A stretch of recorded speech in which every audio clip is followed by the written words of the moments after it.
بالله السميع العليم من الشيطان الرجيم. بسم الله الرحمن الرحيم. السلام عليكم ورحمة الله وبركاته.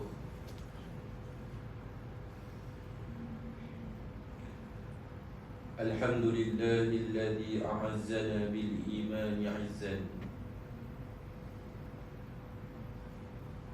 وأكرمنا بالإسلام دينا وألف بين قلوبنا فجعلنا أحبة وإخوانا. أشهد أن لا إله إلا الله وحده لا شريك له أنزل كتابه هدى ورحمة وتبيانا. وأشهد أن محمدا عبده ورسوله هدى الله به بعد الضلالة وعلم به بعد الجهالة وأعز به بعد الذلة وكسر به بعد القلة. اللهم صل على سيدنا ونبينا وحبيبنا وشفيعنا وقرة أعيننا وقدوتنا محمد بن عبد الله الأمين وعلى آله وصحبه ومن تبعهم بإحسان إلى يوم الدين. قال سبحانك لا علم لنا إلا ما علمتنا إنك أنت العليم الحكيم. قال رب اشرح لي صدري ويسر لي أمري واحلل عقدة من لساني يفقه قولي. اللهم إنا نعوذ بك من علم لا ينفع ومن قلب لا يخشع ومن نفس لا تشبع ومن دعاء لا يستجاب له. آمين اللهم آمين. قال الله تعالى في القرآن الكريم: أعوذ بالله من الشيطان الرجيم. وأطيعوا الله ورسوله ولا تنازعوا فتفشلوا وتذهب ريحكم واصبروا إن الله مع الصابرين. صدق الله العظيم. أيها الأحباب الكرام، اتقوا الله، أوصيكم وإياي بتقوى الله. Muslimin, muslimat, mukminin, mukminat, ayah-ayah, ibu-ibu, saudara sidang pendengar yang dirahmati dan diberkati Allah Subhanahu wa ta'ala. Mudah-mudahan semua yang berada di dalam majlis ilmu pada tengah hari ini Allah ampunkan dosa kita, Allah tetapkan iman kita sehingga ke akhir hayat kita.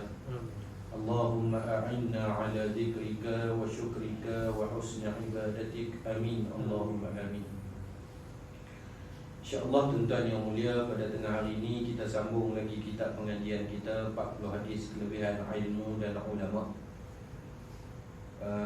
Kita tinggal lagi satu saja hadis, kalau campur dengan petang ni dua lah. Hadis sekelas kita pada petang ni, tengah hari ni, iaitu hadis yang ke-39 muka surat yang ke-80.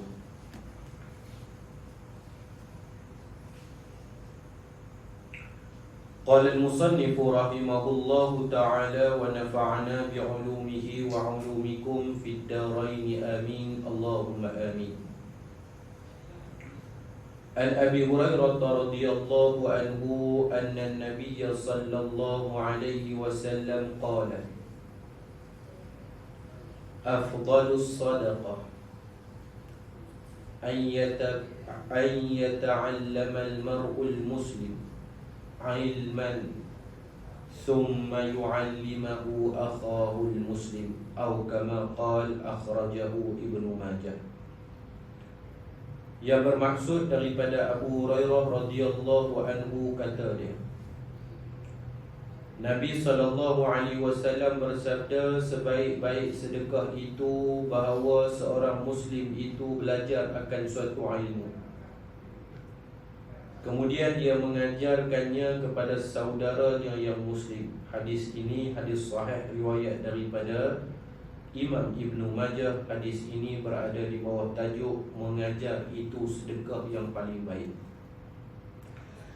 Kita tengok keterangan yang dinukilkan oleh Fadilatul Syekh Ustaz Ahmad Fahmi Zamzam Al-Makki Al-Banjari Al-Nadawi di dalam keterangan hadis yang ke-39. Bersedekah itu bukan hanya dengan mengeluarkan wang untuk diberikan kepada orang lain, tetapi banyak cara yang dapat dilakukan untuk bersedekah. Ini penting. Bila baca benda ni, saya teringat dulu ada satu kisah. Kisah ini berlaku di zaman Nabi SAW. Dulu zaman Rasulullah, bila umat Islam digesa untuk turun padang pergi berperang, sudahlah diminta untuk meninggalkan isteri, anak-anak, keluarga tercinta, tempat kediaman yang penuh dengan keselesaan dan kenikmatan, untuk merentasi padang pasir yang begitu panas dengan ujian demi ujian, dan perlu mempertaruhkan nyawa demi Islam dan agama yang mulia ini. Rasulullah SAW meminta untuk sahabat-sahabat yang turut serta di dalam peperangan maupun yang tidak turut serta di dalam peperangan untuk menginfakkan harta mereka pada jalan Allah. Kalau logik akal orang yang hidup tahun 2022 ni rasa tak tahulah boleh terima ke tidak. Orang Arab dia kata mush ma'kul, tak masuk akal apa yang kita suruh ni. Tengah hari ni saya nak minta tolonglah kat ibu-ibu, ayah-ayah semua. Bukan minta tolong saja, minta tolong dah lah kena guna tenaga, kena korban masa. Kemudian minta tolong yang kedua, ambillah berkeluar kereta masing-masing. Petang ni kita nak pergi mana? Kita nak pergi tempat bangsa banjir. Contoh. Nak pergi buat kerja, tenaga kena guna, semualah kita tahu. Tiba-tiba ingatkan bas disediakan, kereta kita pula kena ambil. Berkeluarlah kereta masing-masing. Dah lah berkeluar kereta, ingatkan boleh claim tol, boleh claim minyak. Tak tahu tol pun kena guna duit kita, minyak pun kena guna duit kita. Orang ni macam mana orang boleh terima benda tu? Dah nak minta tolong aku, tiba-tiba nak suruh guna hak aku pula, kereta aku. Dah tenaga guna hak aku. Ini yang berlaku di zaman Rasulullah. Ni kita cerita kata bersedekah itu bukan hanya dengan mengeluarkan duit ringgit. Ada satu orang sahabat, bila dia pergi sembahyang maghrib, dia duduk beriktikaf di Masjid Nabawi. Kemudian masuk waktu Isyak. Selepas habis waktu Isyak, salah satu bentuk istihar, pengumuman esok bakal dikeluarkan pasukan perang nak pergi berperang di medan jihad. Di mana? Di dalam Masjid Nabawi. Ni satu benda yang jarang kita tahu. Dan suasana ni tak ada pun di Malaysia. Dulu saya belajar di Yaman memang ada. Habis sembahyang jemaah, Tok Imam tengah duk wirid, tapi dia wirid pelan-pelan saja. Satu orang hamba Allah akan berdiri di belakang tu. Kalau dulu di Yaman, perang antara kabilah tu kan, selalunya pengumuman ni akan dibuat selepas sembahyang Isyak. Mula-mula saya pun berasa pelik. Bila habis kita sembahyang, tu imam pun tengah duk wirid, subhanallah, subhanallah, pelan-pelan dia bangkit. Dia kata, ya ikhwati, ya akhawati, ya sayyidi, wa sadati, dia sebut dalam bahasa Arab lah.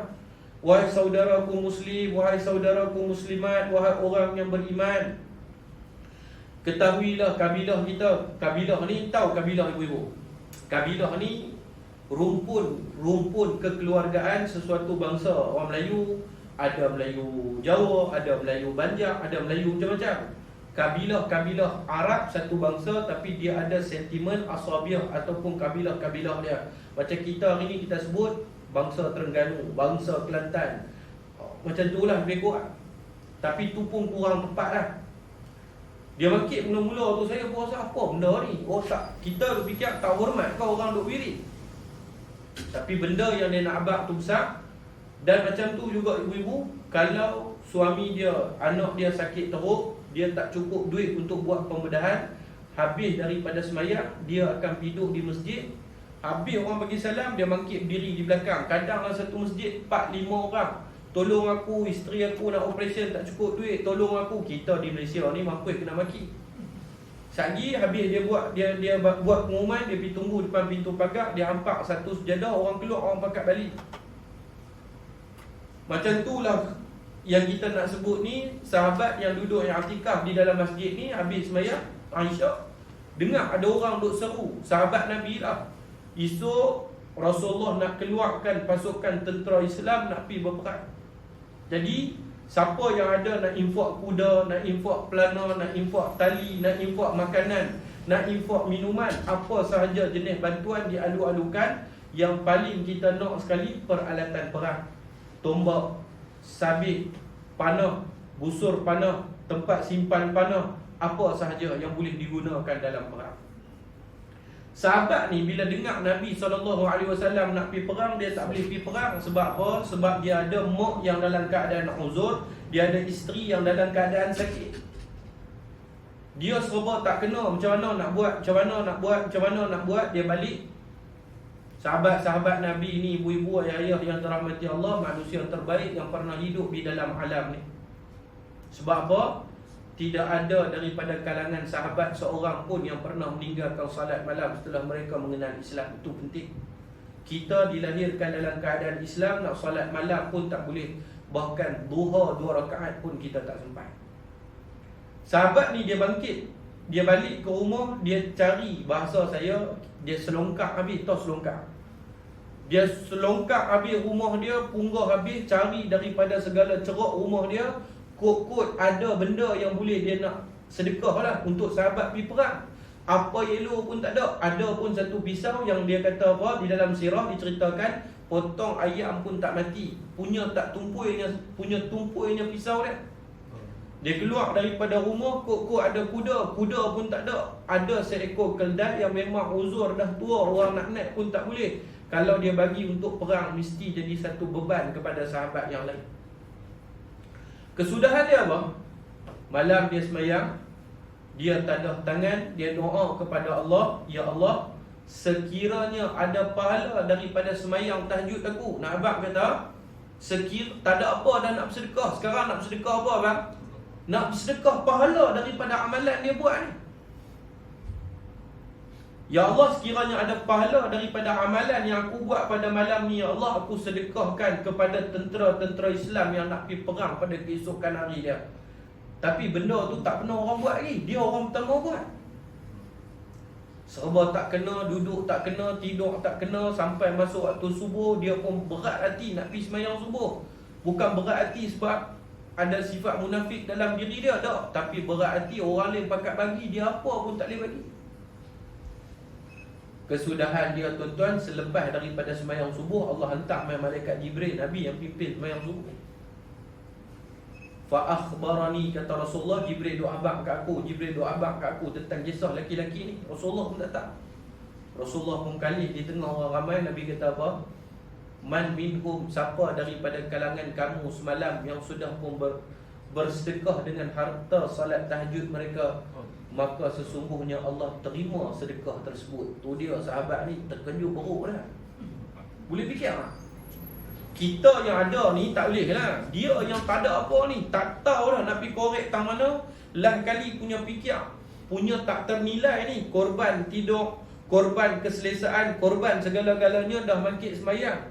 Dah tu, apa yang dia korbankan bukan untuk dia 100% pahala tu nak bagi kepada tentera Islam yang nak pergi perang. Dah bagi ni, duk fikir pula terima tak terima, terima tak terima, terima tak terima. Dia tak sama dengan kita zaman hari ni. Kita zaman hari ni bagi pun tidak, sangka buruk banyak sangat kita ni. Kadang-kadang dah bagi duk fikir guna tak guna, betul ke tak, macam-macam kita ni. Sebab hati kita penuh dengan sifat-sifat tak baik, sifat-sifat mazmumah. Sahabat ni merambu, terisak-risak punya menangis. Kantui lah bahasa kita, kantui orang pakat tahu. Yang tahu-tahu lah, Rasulullah tahu dah. Kata rupanya dia ni yang had sedekah pahala dia.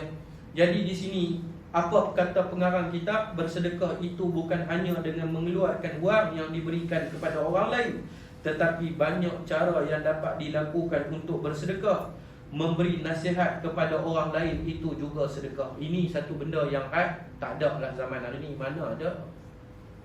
Antara benda yang Nabi sebut dalam satu hadis sahih, ingat, haqqul muslim 'alal muslim khamsun. Ada dalam satu riwayat yang lain Nabi kata haqqul muslim 'alal muslim sittun au sab'un au samanun au tis'un.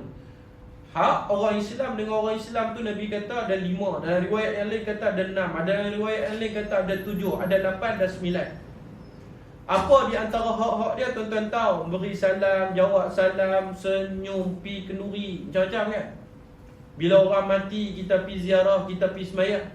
Apa di antara hadis sahih ni? Hak orang Islam yang kita kena bagi. Nabi abang, iza laqitahu, bila dia mai kat kita, dia minta kepada kita nasihat, maka kata Rasulullah, nasihatlah dia dengan nasihat yang bersesuaian. Ada ke orang hari ni pergi jumpa orang minta nasihat? Ada ke abang? Tak tahulah, saya selama mengajar ni tak pernah pergi. Ada lah, tapi jarang lah, bohong lah. Yang selalu mai duk minta nak tangkap gambar, yang selalu mai duk minta.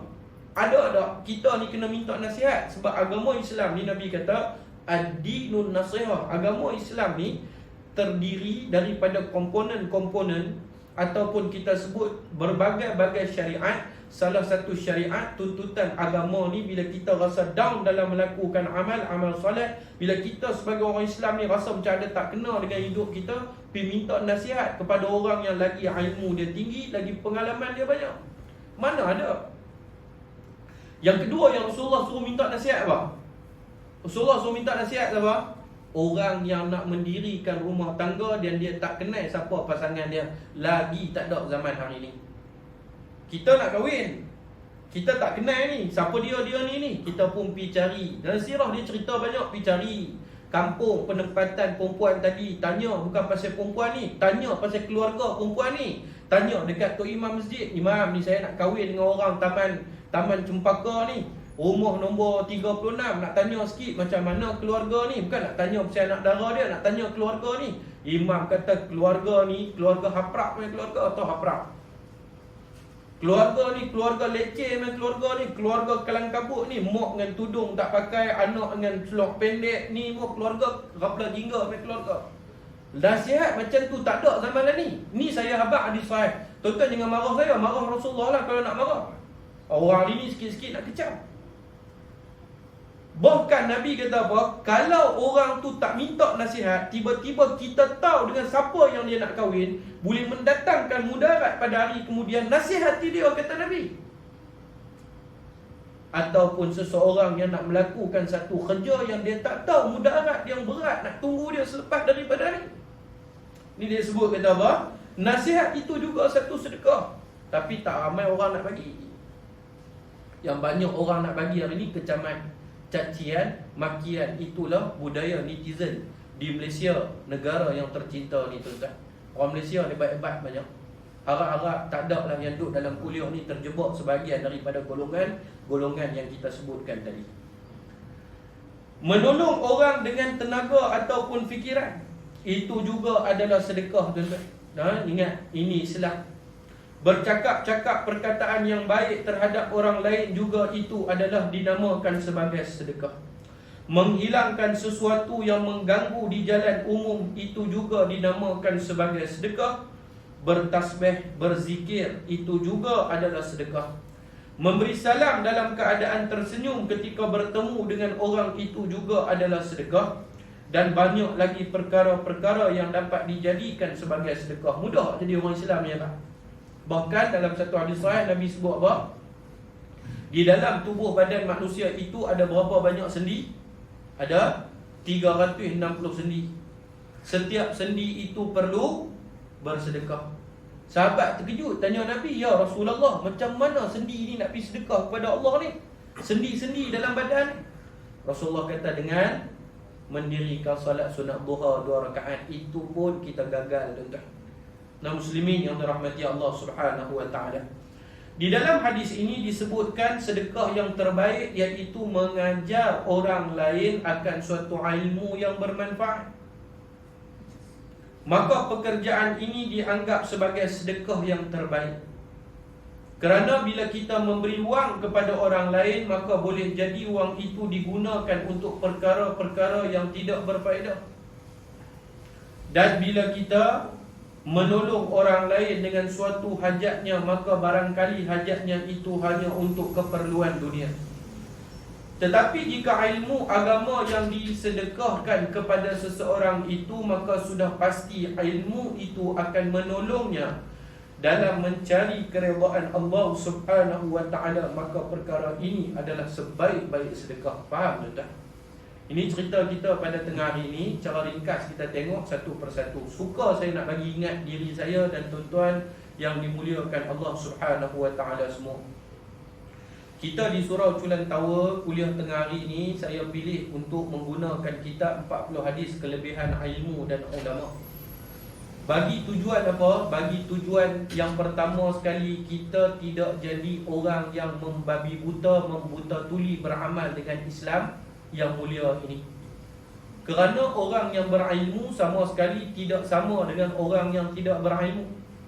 Allah Ta'ala sebut di dalam Al-Quran, "Yarfa'illahu allazina amanu minkum wallazina utul ilma darajat."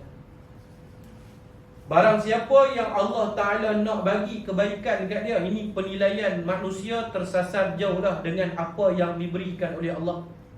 Manusia menilai, tanda kita sayang seseorang, kita bagi kepada dia kemewahan hidup, apa sahaja kehendak yang dia nak. Isteri menilai, suami sayang saya, dia dapat bonus, dia beli gelang, dia beli kereta, dia beli rumah, semua dia buat atas nama saya. Belum tentu. Belum tentu. Kaedah yang saya habaq ini adalah ukuran yang Allah Ta'ala suruh kita buat. Ini kaedah yang termaktub daripada sebelum adanya makhluk yang bernama manusia di dalam alam ni. Quran ni dah tertulis. Apa dia? Yarfa'illahu allazina amanu. Satu kaedah yang mana Allah ajar, tanda Allah sayang kepada seseorang, tanda Allah nak kebaikan kepada seseorang, allazi, sesungguhnya, nautul ilma darajat, Allah bagi kepada mereka beberapa tingkatan kedudukan ilmu dalam kehidupan. Ilmu ni besarlah. Bila kita sebut ilmu, ayah-ayah, ibu-ibu yang dirahmati Allah, di dalam Islam ilmu ni ada dua. Satu, ilmu yang dinamakan sebagai ilmu ammah, ilmu khusus. Satu lagi, ianya dinamakan sebagai ilmu khususiyah, ilmu secara terbuka. Apa itu ilmu ammah? Ilmu ammah ni ilmu pergi belajar di sekolah, tak belajar tak berdosa pun, tak belajar tak masuk neraka pun, tak belajar matematik tak berdosa pun, tak belajar sains tak berdosa pun, tapi rugilah tak tahu tentang kebesaran Allah Ta'ala. Ini dipanggil sebagai ilmu ammah. Tetapi bila tidak mempelajari ilmu khususiyah, apa itu ilmu khususiyah? Ilmu fardu ain, ilmu pengurusan jenazah, ilmu salat fardu, itu yang jadi kalang kabut di kalangan manusia. Dia ingat Allah suruh dia semayang, dia boleh main semayang terus. Dia tak tahu sebelum main semayang ada beberapa tuntutan yang Allah Ta'ala tuntut. Di antaranya orang yang nak mendirikan salat, Allah kata apa? Ya bani Adam khuzu zinatakum inda kulli masjid. Ini penting yang pertama. Allah sebut, wahai anak Adam, sebelum kamu mendekati rumah Allah, apa benda pertama yang kamu kena buat? Khuzu zinatakum, carilah perhiasan-perhiasan yang terbaik untuk kamu bawa ke tempat-tempat ibadat kamu. Semualah bermula daripada pakaian sampai kepada perhiasan. Bukan sah kata semayang terus boleh main semayang. Kalau kita mengaji dalam ilmu tafsir, tengok perkataan apa yang terakhir Allah sebut, tengok perkataan apa yang terawal Allah sebut. Yang pertama Allah sebut, wahai anak Adam. Yang kedua selepas pada tu, khuzu zinatakum, carilah perhiasan, pakaian yang terbaik. Bila? Inda kulli masjid, apabila setiap kali kamu nak mendekati tempat-tempat ibadat kamu. Tapi terbalik benda ni. Tengah hari ni semak-semak lah, pasal tengah duk kerja, balik sekejap lagi, macam mana balik sekejap lagi. Keplekat yang duk pakai pergi surau tu dah berapa hari duk ulang pakai. Kalau nak pergi kenduri, bini bagi dah hari ni pakai baju tu, esok pakai baju tu balik, bini bagi agak-agak. Ni muhasabah, bukan kata kat siapa-siapa.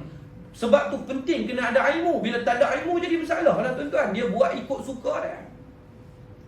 Makan pun sama juga. Dalam ayat yang sama Allah Ta'ala kata apa? Tuan-tuan nak tengok ayat ni, mari kita cari ayat ni. Kita cari, tak mau cakap sekali tuan-tuan marah kan. Kita cari tengok ayat ni. Tuan-tuan boleh buka, boleh tengok dengan mata kepala sendiri. Tuan-tuan tengok firman Allah di dalam surah Al-A'raf, surah yang ke-7 ayat yang ke-31. Baik tuan-tuan yang dimuliakan Allah Subhanahu wa taala. Yang kedua, dalam ayat ni juga Allah Taala kata apa? Yang kedua Allah Taala kata, kulu washrabu. Hidup manusia ni suka makan. Allah kata makan lah. Tapi Allah kata apa pada hujung ayat tu? Wala tusrifu. Jangan kamu melampaui batas apabila kamu makan. Bila kita tak ada ilmu tu yang kita tengok, pantang lepa orang viral tentang mana orang hari ni hidup untuk mencekik, untuk makan. Itu realiti dia. Bukan hidup untuk beribadat, tapi hidup untuk menjadi hamba dunia. Dia guna logik akal, dah kerja penat-penat dah. Salah ke? Tak salah. Tapi untuk ibadat macam mana kita buat? Jadi muslimin yang dirahmati Allah, saya tak mau panjang-panjang cerita benda ni. Kita nak tengok satu persatu pentingnya ilmu ni tuan-tuan. Sebab itulah Nabi SAW sebut di dalam sepotong hadis, "Man yuridillahu bihi khaira yufaqihu fid din." Siapa yang dia nak tahu Allah bagi kepada dia kebaikan, maka dia tengok satu benda Allah bagi dalam hidup dia. Apa Allah bagi? Allah bagi kepada dia faham agama Allah. Faham agama Allah ini benda yang sangat besar dalam kehidupan. Yang kedua, benda yang paling penting kita nak tengok, tujuan kita pilih kitab ni dan nak habis dah pun. Bulan depan insya-Allah habis, iaitu menghormati dan menyayangi alim ulama. Orang hari ni tak ada lah benda ni. Tak cukup, tak ada. Menghormati dan menyayangi orang-orang yang berilmu ini kurang daripada kehidupan kita. Bukan sahaja di institusi masjid surau, sama sekolah-sekolah pun. Mak bapak hari ni macam mana dengan cikgu-cikgu, hormat ke? Ada ke mak bapak hari ni punya menyanjung cikgu macam mana mak bapak zaman dulu-dulu? Saya teringatlah saja kongsi dengan tuan-tuan. Saya pun sekolah rendah juga. Saya sekolah rendah, saya sekolah menengah macam tuan-tuan juga. Bukan kata daripada kecil belajar, tak belajar langsung akademik, dah tuan-tuan. Ayah-ayah, ibu-ibu yang dirahmati Allah, bila setiap hari Jumaat, apa di antara benda yang bapak saya buat, saya nak kongsi dengan tuan-tuan dekat cikgu-cikgu. Ayah saya dia meniaga ayam soya tuan-tuan. Tahu ayam soya? Ayam soya lah.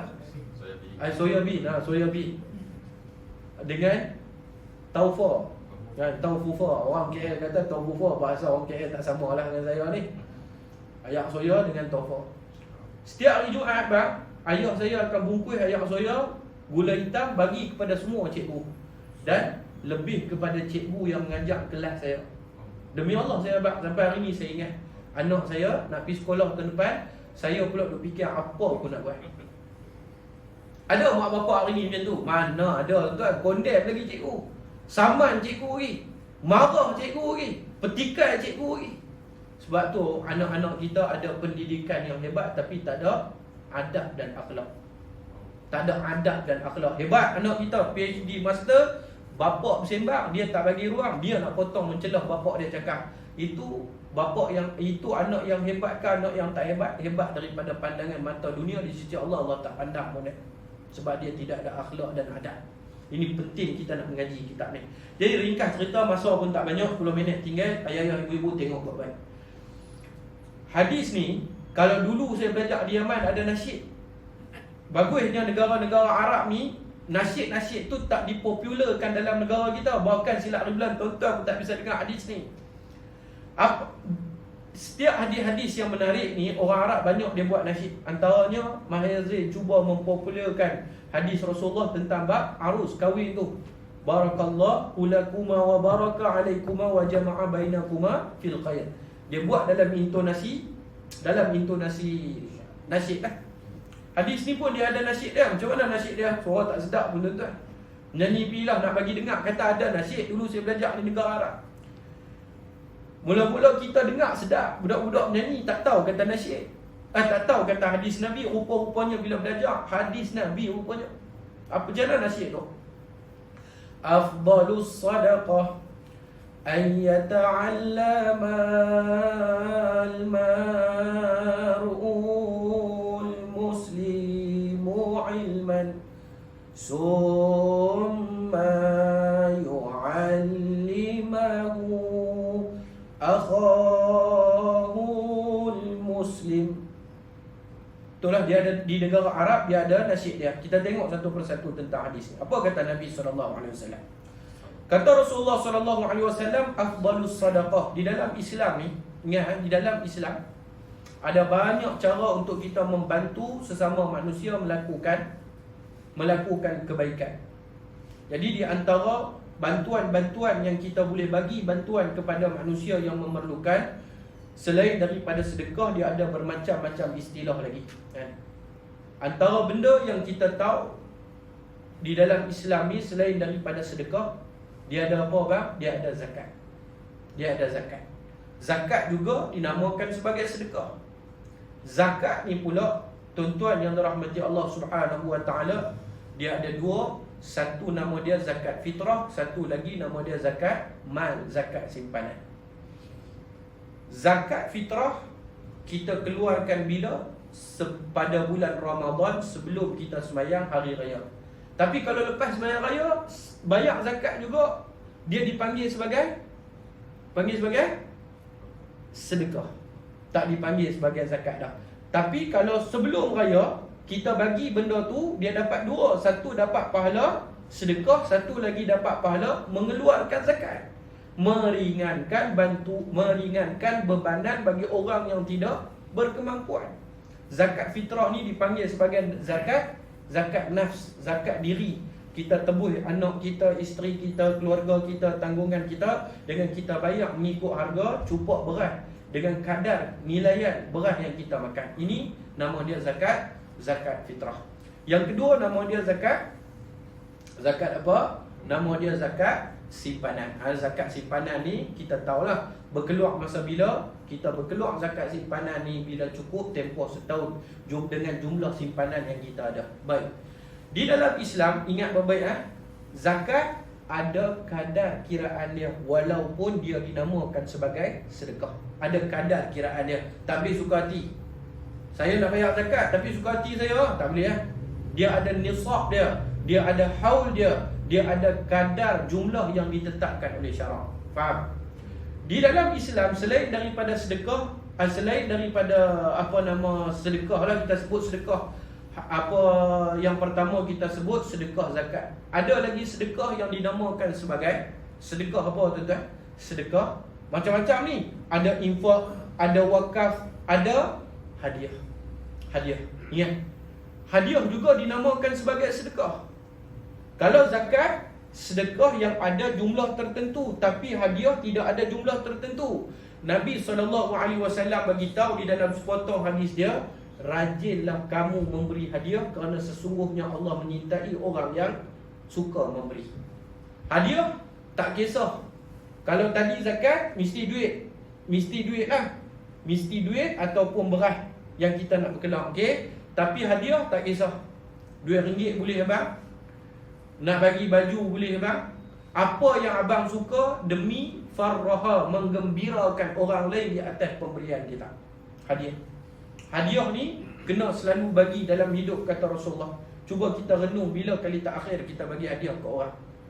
Hadiah sudah semestinya kepada kaum kerabat terdekat lah dulu. Kemudian pergi kepada kaum kerabat jauh. Kemudiannya kita tengok di dalam Islam, dia ada wakaf. Wakaf satu pemberian yang lebih kepada bentuk tanah, bangunan yang nak diwakafkan atas tujuan kegunaan orang ramai. Ini kena beza ni. Ini kena rati beza. Oh, zakat, walaupun semua ni dalam satu kategori, nama dia sedekah, tapi peranan dia, pemberian dia semua tak sama. Hadiah tetap sedekah juga. Kemudiannya apa kita sebut tadi, wakaf, tetap sedekah juga. Tapi kesemuanya tidak lain dan tidak bukan, ada sebab-sebab tertentu. Baik, benda penting yang kita nak kena tahu, apa takrif sedekah?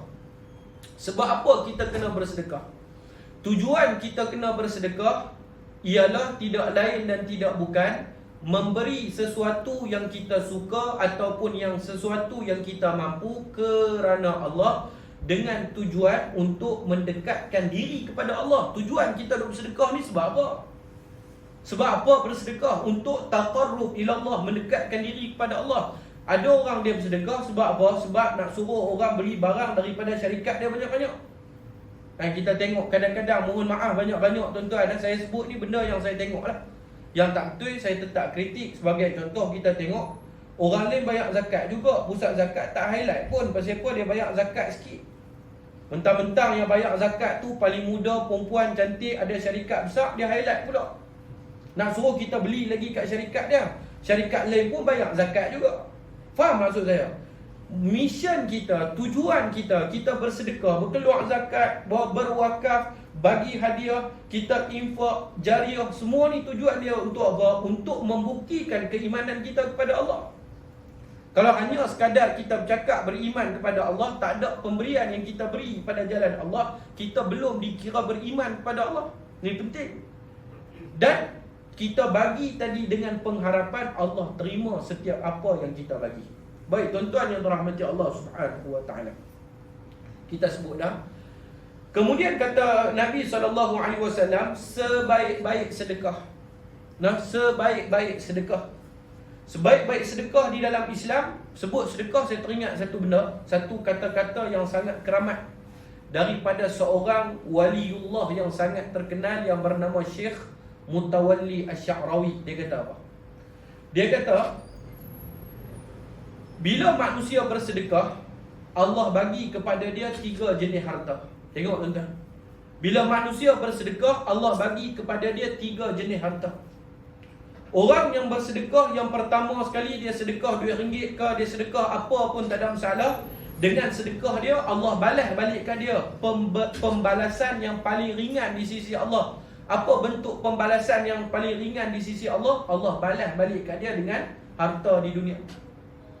Faham tuan-tuan?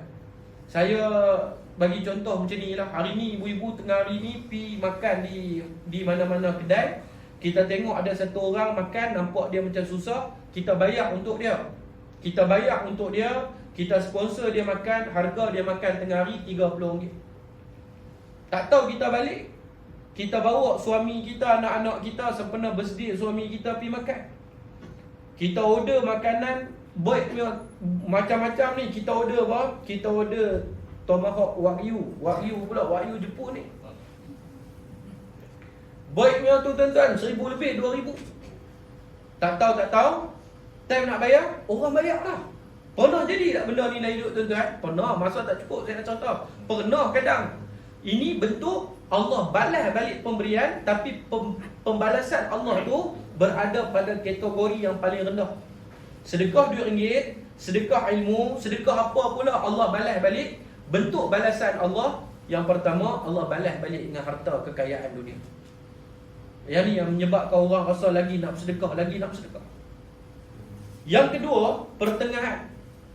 Bila kita bersedekah ilmu, bersedekah RM2, sedekah paling ringan, senyuman. Tapi lah ni tak boleh tengok lah, semua pakai mask orang-orang, tak nampak senyum. Bila kita bersedekah, satu lagi bentuk sedekah apa dia? Sedekah ilmu. Sedekah, kita sedekah RM2, bentuk pembalasan Allah Ta'ala bagi kepada kita pertengahan. Kata Syekh Mutawalli Asy-Sya'rawi apa dia? Ini penting. Ini yang paling besar lah bagi manusia. Dengan manusia bersedekah, Allah balas balik kepada dia apa bang? Yang pertengahan, Allah bagi kepada dia anak yang soleh. Ni penting ni tuan-tuan. Banyak orang tak tahu. Dia duk ingat bersedekah Allah balas kat dunia dengan RM2 je. Ya, tapi ada 2, 3.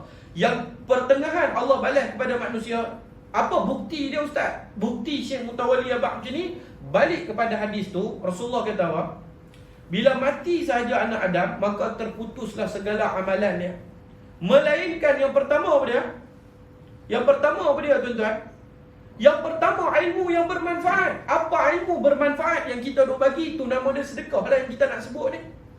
Satu benda kecil, abang dekat kawan ni, kalau jumpa orang senyum dapat pahala. Dia ni pun pakat senyum. Sampai satu pejabat panggil dia maknyum. Tuan-tuan yang dirahmati Allah. Yang kedua kata Nabi SAW, bila mati anak Adam itu, apa yang Allah bagi, segala amalan dia terputus, melainkan apa? Sadaqatun jariyah. Daripada bila dia bersedekah kepada Allah, bila dia bersedekah pada jalan Allah, tengok Allah Ta'ala balas kepada dia. Apa yang ketiga? Bila mati anak Adam itu, maka yang sampai ke dalam kuburnya adalah doa daripada anak-anak yang saleh. Doa daripada anak-anak yang saleh. Macam mana nak dapat anak yang saleh? Setelah macam-macam benda kita buat, salah satu dia memperbanyakkan sedekah dan minta kepada Allah supaya dikurniakan anak yang saleh. Ini penting, tuan-tuan. Yang ketiga, yang terakhir sekali, dalam bersedekah, kita bersedekah duit, kita sedekah macam-macam, dan bentuk balasan Allah kepada kita ini yang paling besar. Apa dia Allah balas? Allah balas kepada kita, kata Allah, laqad ghafar, sesungguhnya keampunan bagi orang-orang yang bersedekah. Sesungguhnya keampunan bagi orang-orang yang bersedekah. Jadi pada tengah hari ini kita nak tengok satu hadis, kata Nabi SAW, afdalus sadaqah. Di dalam Islam ada banyak kategori sedekah. Sedekah yang paling besar di sisi Allah, yang paling tinggi di sisi Allah, ayyata'allamal mar'u, satu orang manusia mengajar satu orang manusia yang lain, yang mana manusia itu Islam, tentang apa? Ilman, satu ilmu. Yang mana ilmu ini summa yu'allimahu akhahul muslim. Kemudian saudara ni pula dia ajak satu saudara muslim yang lain mengamalkan ilmu ni. Tuan-tuan tahu, satu kisah terakhir saya nak kongsi dengan tuan-tuan. Ada satu kejadian berlaku di surau rumah saya. Saya duk ada di Penang masa tu. Bila saya balik main di KL, pengurusi main cari di rumah. Ustaz, duk tunggu ustaz balik ni, lama sangat ustaz balik. Saya pun dah balik dah.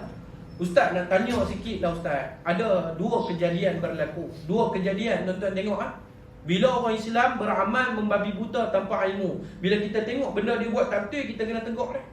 Baru-baru ni ada satu ustaz main kuliah subuh kat tempat kami. Bila ustaz tu duk kuliah subuh, masuk waktu syuruk, jam tu pun bunyi tenet.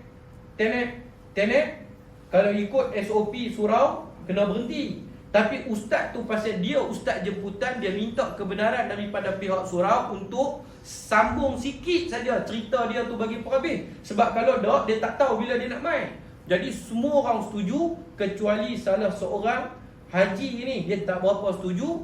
Bila dia tak setuju, dia sudah mangkit semayang di depan meja ustaz tadi. Kadang dia nak tunjuk bagus. Betul saya abang, kadang nak tunjuk bagus. Dia semayang depan kita. Apa motif dia tak tahu. Dia rasa dia pandai, tapi sebenarnya dia bodoh. Dia semayang. Ustaz tadi sepatah apa pun tak kata, tapi agak-agak macam mana muka ustaz tu masa tu. Dia kata, Allah ustaz. Jadi nak tanya ustaz lah, adakah semayang waktu syuruk ni? Waktu jam duk bunyi tu. Kami pun jadi confused habis. Yang buat ni tuan-tuan, bukan calang-calang orang. Sentiasa serban 24 jam duduk di atas kepala. Bila masa main surau pun, walaupun pakai long sleeve macam ni, sentiasa kemas dengan serban duduk di kepala. Rida, tasbih. Oi, baguslah kita tak tikai amalan dia. Tapi jahil ni bahaya tuan-tuan. Satu. Yang kedua, ustaz tahu dia ni duk buat apa satu trend. Selepas semayang Isyak, kita semayang witir. Kita semayang witir, selalu kita baca Qunut Nazilah bulan Ramadan kan. Dia duk semayang apa saya tak tahu. Ni AJK pakat duk tanya. Yang main tanya ni pengurusi. Dia semayang Isyak. Habis semayang Isyak, dia semayang sunat 2 rakaat. Habis dia semayang tengah dia duk semayang sunat, rakaat kedua tu ustaz, sebelum rukuk dia tadah tangan macam baca Qunut. Punya lama dia kata. Tapi kami pun duk terfikir, takkan dia baca Qunut kot. Mana boleh baca Qunut sebelum rukuk. Ringkas cerita ni 5 minit lebih dah. Tuan-tuan yang dirahmati Allah, saya pun abang, dia tak baca Qunut kot. Mungkin sampai pada ayat-ayat tentu dia bertasbih kepada Allah, tanda dia sembahyang sunat boleh. Dia angkat tangan macam tu, tak nak masalah. Tak tahulah ustaz, kalau kita fikir angkat takbir saya ni punya panjang ni, lama. Lain kali tujuan main jumpa ustaz, nak tanya kat ustaz, nak minta ustaz tolong cakap dengan dia. Ini realiti dia tuan-tuan. Ini hakikat dia. Apa yang saya nak abang? Masalah macam-macam semua orang minta tolong kat kita. Bila kita pergi selesai masalah ni, orang agak kita pula jahat. Tuan-tuan tengok kan orang buat viral khutbah Jumaat saya yang pakai baju warna hijau tu. Tak tahu kot tuan-tuan tengok, tak tengok lama lah. Khutbah tu tuan-tuan di Penang, pihak masjid tak boleh nak selesaikan masalah geng-geng kerja kelang. Yang mana mereka ni bila pergi semayang, mereka suka makan pisang, isap rokok, buang masa, sampai khatib habis baca khutbah, baru mereka masuk dalam tempat semayang. Situasi ni sama lah. Saya pun pergi, Tuan Haji tu, jumpa Tuan Haji tu, mula-mula tanya kat dia, Tanya Ji, minta maaf, mereka abang kata Ji bangkit semayang masa waktu jam duk bunyi tenet-tenet tu, betul ke? Dia kata betul ya, dah ustaz tu tak berhenti. Saya kata tak apalah, ustaz tu berhenti tak berhenti, saya nak tanya kat Haji, apa hukum semayang masa tu? Dia kata tak ada masalah, dah masuk waktu. Bolehkah masuk waktu syuruk terus semayang solat sunat isyraq ni tuan-tuan? Boleh tak boleh bang? Tak boleh lah, waktu tu waktu haram, tuan-tuan berhenti. Kita kena ada gap masa sikit. Oh, terima kasih ustaz, saya tak tahu. Duk buat berapa lama dah. Ni bukan saya reka-reka, demi Allah benda ni jadi. Yang kedua, Haji saya tak berminat masuk campur ni, cikgu pengurusi ni duk tunggu saya balik, nak minta wakil tolong main cakap dengan Haji. Jemaah surah semua duk tanya. Haji lepas daripada baca Fatihah dengan surah lazim rakaat kedua, duk tanda tangan macam baca kunut. Tuan Haji baca kunut kau, depa semua nak tanya kat Tuan Haji, takut sebab Tuan Haji dipanas baran. Jadi saya nak tanya, nak clarify kat benda ni betul-betul bagi. Dia kata betul saya baca kunut. Betul. Saya pun tanya kat dia, Tuan Haji boleh bagi tahu kat saya siapa ajak Tuan Haji? Dia kata esok saya bawa mai dalil. Oi tuan-tuan membaik zaman hari ni. Dia bawa mai satu buku yang mana buku tu hadis pun tak ada, ayat Quran pun tak ada, cerita saja dalam tu. Salah satu amalan baca kunut sebelum daripada rukuk. Tuan-tuan, habis saya rujuk kat kawan-kawan yang lagi champion, tak ada pun nas dan dalil tu. Nampak tak? Ini penting. Bila kita tengok saudara seagama kita buat silap dalam agama, kita tegur dia. Kita kena tegur dia. Tegur tadi kerana apa? Tuntutan agama. Satu. Yang kedua dia sedekah. Sedekah yang paling, tuan-tuan takkan nak lepaskan peluang ni. Masalah dia orang hari ni, dia kata jangan jadi busybody. Itulah rosaknya agama Islam ni. Sebab apa? Sebab masing-masing berpeluk tubuh, tidak mahu memainkan peranan sebagai umat terbaik di akhir zaman ni. Jadi tuan-tuan ingat dah, tuan-tuan sedekah RM2 tu bagus dah. Tuan-tuan sedekah senyuman tu bagus dah. Sedekah yang terbaik, tuan-tuan memperbetulkan kesilapan saudara seagama kita, itu yang lagi baik. Kerana ia dinamakan sedekah yang terbaik di dalam Islam. Salah, kita ajak dia benda yang betul, dia beramal, dia ajak pula orang lain. Nampak dah berapa besar pahala tu. Ajak anak, ajak. Subhanallah wa tabarakallah. Itu cerita kita pada tengah hari ni. InsyaAllah bulan depan last sekali pahala yang berterusan. Pahala yang berterusan. Apa yang baik itu daripada Allah, yang lemah, yang silap, yang salah, dari kesilapan dan kelalaian diri saya sendiri. Saya susul 10 jari, minta ampun, minta maaf banyak-banyak, kurang kasar. Dan tutup majlis dengan tasbih kafarah dan suratul Asr. Subhanakallahumma bihamdika asyhadu an la ilaha illa anta astaghfiruka wa atubu ilaik. Wal 'asr innal insana lafi khusr illa allazina amanu wa 'amilus salihat wa tawassaw bil haqqi wa tawassaw bis sabr. Walhamdulillahi rabbil alamin. Assalamualaikum warahmatullahi wabarakatuh.